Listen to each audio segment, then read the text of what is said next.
Welcome to MojoPlays, and today we're looking at some games that weren't bad, but they weren't great, and just kind of fell somewhere in the middle.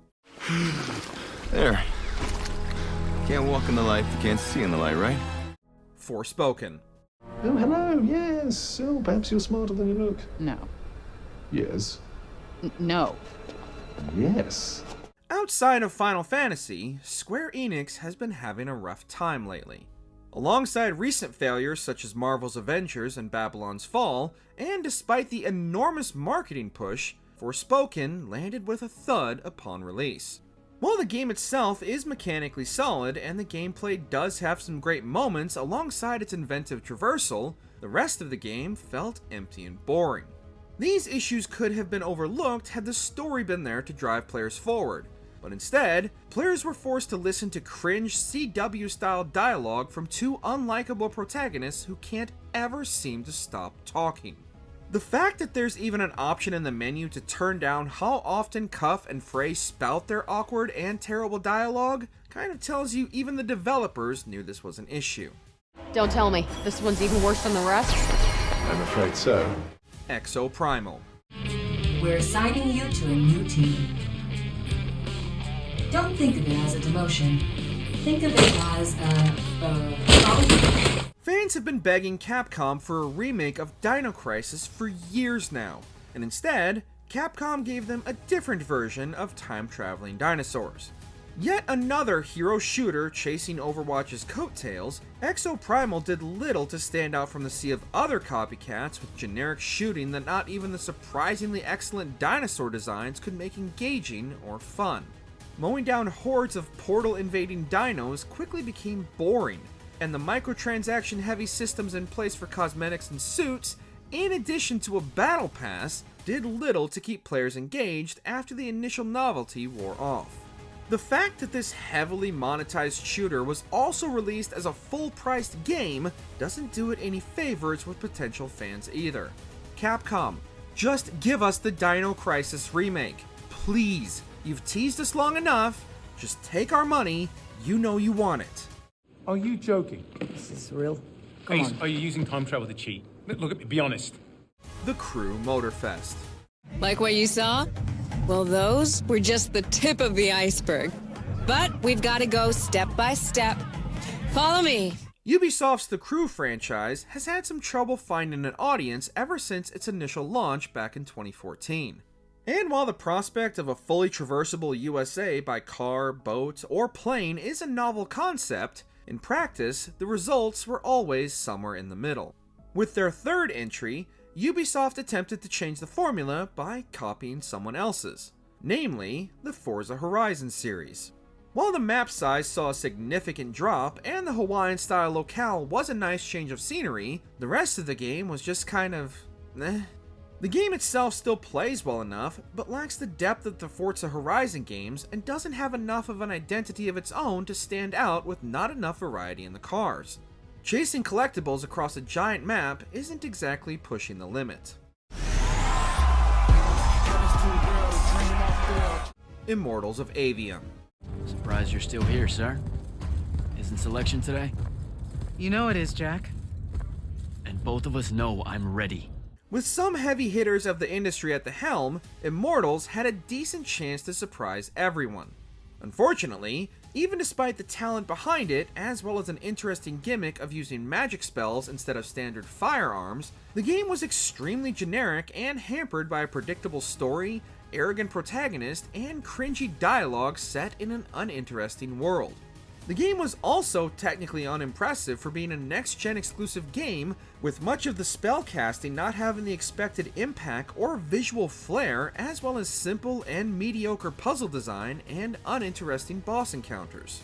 There's still some fun to be had with the game, but much like the Callisto Protocol last year, we had higher expectations from some of the creatives behind high-profile games like Dead Space and Call of Duty. Hero of Yilthium Fields, Magnuson, Scourge of the Underworld, stay back, Demon Spawn, have at thee! Fort Solace. I'll contact them and see if it's a false alarm. Well, how do you expect them to reply without power? If they respond, then it's a false alarm. OMG, you're so smart. To be quite honest, Fort Solace easily could have slipped under a lot of gamers' radar had it not been for the star-studded cast. Making full use of the Unreal Engine 5, Fort Solace is an isolating exploration of a deserted Mars base strengthened by the performances of its main cast led by Troy Baker and Roger Clark. But the rest of the game, honestly, isn't much of a game at all. Players are led down a surprisingly linear path with very little room for detours outside of a couple areas, and there's very little to do beyond slowly walking the empty corridors, piecing together the story's short, but albeit interesting mystery. The title is worth a play for its story and performances, but most gamers will find very little reason to revisit Fort Solace after the credits roll. Look at her go! Hey, come on! Horizon Call of the Mountain. He's awake. Reyes, my name is... Blameless Mirage. You're King of Ard's Spymaster. Well, at least a rock to the head hasn't left you too confused. Guerrilla's Horizon series has become a surprise hit for both Sony and the developer, with Forbidden West managing to far surpass the stellar original, so there was quite a lot of hype and expectation for a new entry in the franchise that brought the robot dinosaurs closer than ever. Released as a launch title for Sony's new PSVR 2, Horizon Call of the Mountain was also a spectacular showcase for Sony's new, more powerful tech, and the game itself made great use of the PSVR 2's new features. But its over-reliance on climbing sections and limited combat mechanics didn't quite measure up to Guerrilla's proper mainline entries. The lack of variety in gameplay made the journey up the mountain a gorgeous but repetitive one, and while the game's story did fit nicely into Horizon's overall lore, it felt more like a side quest than a necessary entry, even for die-hard fans of the series. I guess I'd better go. Walk in the light, or at least stay out of the shadow. Dead Island 2. You know you got all, like, blood coming out of your ears. What? I can't hear you! I got blood coming out of my ears! Well, what are we going to do? When a game enters production hell the way Dead Island 2 did, it's a miracle if the game ever sees the light of day. However, after numerous developers attempted to resurrect the game from the grave, Dambuster Studios finally managed to get the game out the door, and the long-in-development sequel managed to surpass many players' expectations. The problem, however, is that due to the game's long gestation period, most of the first game's audience had long since moved on, and with nothing beyond some impressive gore tech to get players' attention, there just wasn't enough meat on these bones to keep players invested, let alone interested.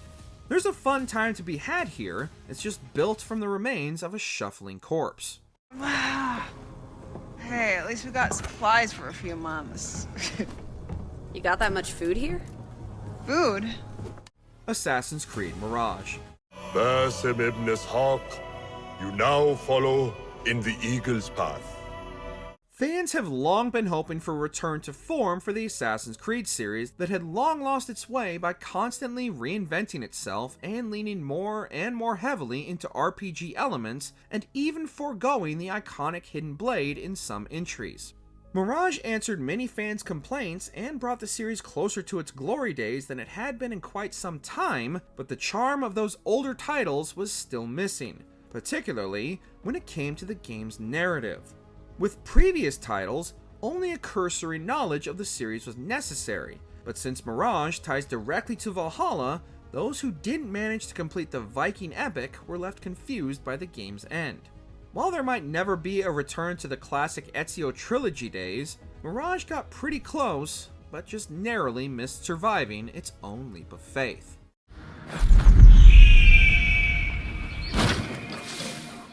Starfield. Okay, take it easy. You were out cold. No physical damage. Mentally, the jury's still out. Okay, before you get your pitchforks, just hear us out. Starfield is a great game.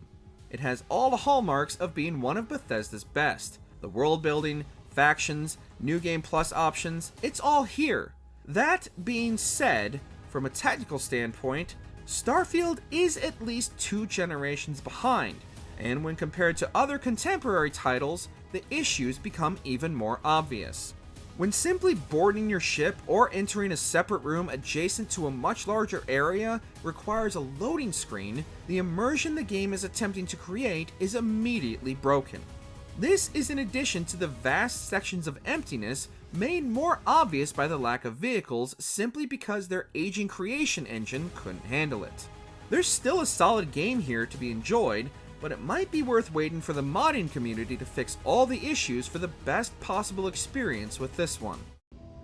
I find that to be rather surprising. Atlas Fallen. Wait.